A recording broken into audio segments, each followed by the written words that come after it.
Radical elements को कहीं पे भी किसी भी मुआशरे में आपको एंडोर्स नहीं करना चाहिए। ये बात तो मैं आपकी इस बात से मैं एग्री करता हूँ। इंडियन मीडिया को भी अगर बलूचिस्तान के ऊपर फोकस कर रहे हैं, 20 से 25% हिस्सा इसके ऊपर जा रहा है, तो 5 मिनट तो मणिपुर की बात हो ना सर।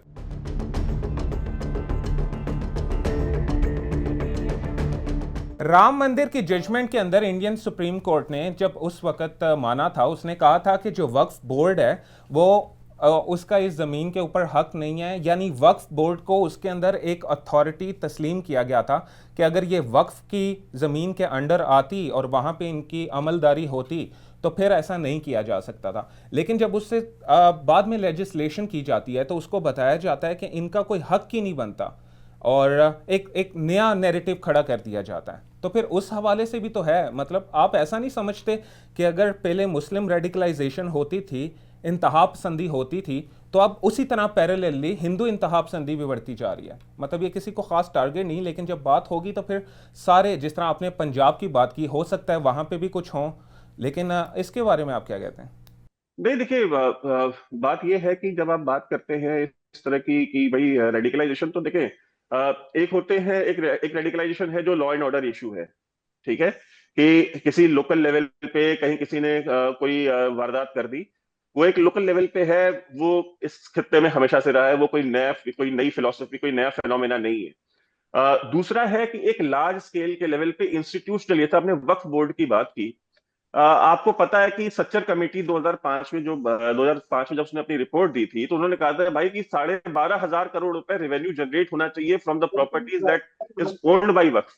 जिस तरह से राजेंद्र नाथ सच्चर की सरबराही में जो कमेटी बनाई गई थी, उसने 2006 में जब अपनी रिपोर्ट पेश की थी, तो उसके अंदर तो बहुत सारी ऐसी बातें की गई थी। उसके अंदर कहा गया था कि अगर वेस्ट बंगाल की बात करें, महाराष्ट्र की बात करें, नॉर्थ इंडिया की बात करें, वहाँ पर जो मुस्लिम आबादी का तनासुब है वो अलहदा है, और वहाँ की जो जेलों के अंदर बंद मुसलमान हैं उनका तनासुब अलहदा है। यानी कहीं पे अगर मुसलमान 15% बसते हैं तो वहाँ की जेलों के अंदर जो कैदी हैं उनका टोटल 35 से 40% मुसलमान है। तो फिर मतलब उसकी तो अगर सच्चर कमेटी की अगर बात की जाए तो उसकी सिफारिशात के ऊपर तो बात होनी चाहिए थी, क्योंकि उस टाइम इंडियन आर्मी ने और बाकी एजेंसीज ने कहा था कि हम, उन्होंने तो खैर सर्वे की इजाज़त नहीं दी थी, यानी इट मेक्स सेंस। लेकिन जब पिछले हम 16 लोकसभाओं की बात करते हैं, चूंकि सेकुलर है इसलिए इसके ऊपर डिबेट की जा सकती है कि या तो हो कि अगर उसका कॉन्स्टिट्यूशनल चेंज हो जाए स्टेटस तो एक अलहदा बात है, लेकिन when it would be considered secular तो फिर उसके ऊपर तो एक सबके साथ इक्वलिटी की बात होनी चाहिए। लेकिन आपको ऐसा नहीं लगता कि जो ये रेडिकलाइजेशन की राजनीति है, सियासत है, ये आने वाले दिनों में सबसे ज़्यादा इंडिया के अपने सोशल फैब्रिक को मुतासिर करेगी? जो पूरी दुनिया के अंदर उसका एक तासर था कि that is a secular state, वो डैमेज हो रहा है बहुत तेज़ी से, क्योंकि ख़बरें जब सामने आती हैं, लोग उसके ऊपर बात करते हैं, तो एक अल्टरनेट नैरेटिव भी सामने आता है लोगों के सामने कि ये भी एक चीज़ है जो हो रही है। या जैसे अगर एक्सट्रीमिस्ट एलिमेंट्स हैं, इस्लामिक एक्सट्रीमिस्ट एलिमेंट्स हैं, ठीक है, ब्रदरहुड की बात हो गई, वो अगर इंडिया के अंदर हैं, तो जब इस तरह से दूसरी तरफ से एक्सट्रीमिज्म सामने आता है तो उन्हें भी ज़्यादा मौका मिलता है पनपने का। उन्हें भी अपनी बात पे लोगों को राग़िब करने में आसानी होती है कि आपके साथ ज़्यादती हो रही है, ज़मीन छीनी जा रही है, लेजिस्लेशंस की जा रही हैं, तो इसके खिलाफ ये काम किया जाना चाहिए। तो ये आप नहीं समझते कि इस तरह करके सोशल फैब्रिक को नुकसान पहुंचा के उन एलिमेंट्स को स्पेस दी जा रही है? देखिए, आप उसको एक जाविये से देख रहे हैं।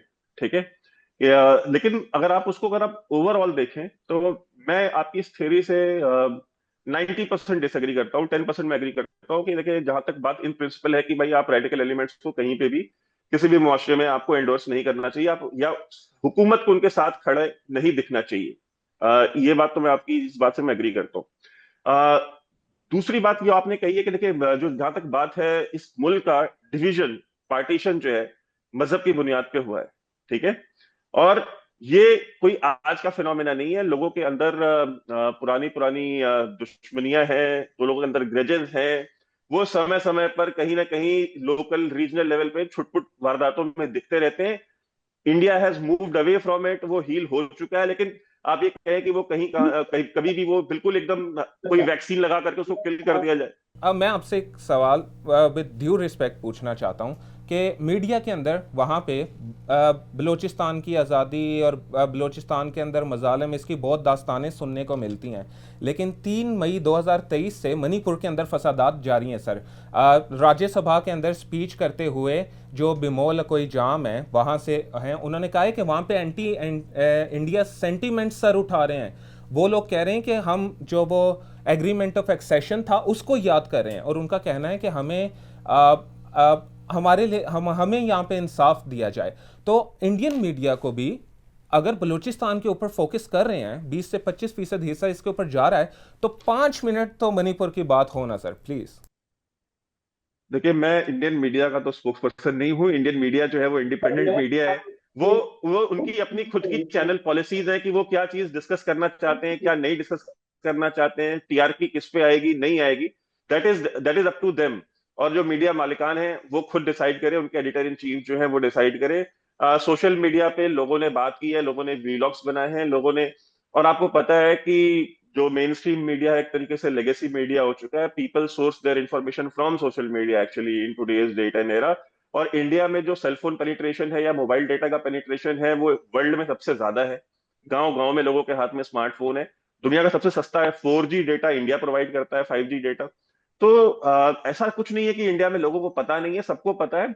मैं जानता हूं कि उनके पास इंटरनेट की एक्सेस है, लेकिन इंटरनेट के ऊपर ही या मीडिया के ऊपर जब उन्हें सिर्फ तस्वीर का एक ही रुख दिखाया जाएगा तो वो तो उसी को मानेंगे, उनकी जो अवेयरनेस भी होगी वो उसी को बताएंगे। नहीं तो इंडिया में जो अपोजिशन पार्टीज हैं उन्होंने इंडिपेंडेंट, उन्होंने बहुत सारे वहां पे, Rahul Gandhi leader of opposition है, वो वहां पे गए भी थे। वहां से उनकी पार्टी के बहुत सारे लीडर्स ने सोशल मीडिया पे, और इंडी अलायंस है, का अलायंस है, जो हिजब इख्तलाफ इंडिया में है, उन्होंने सारी वीडियोस और सारे उसके ऊपर वीलॉग्स बना करके और उन्होंने सारी बातें की हैं उसके ऊपर। तो ऐसा कुछ नहीं है कि मतलब अपोजिशन ने बात, उन्होंने खुल के बात की।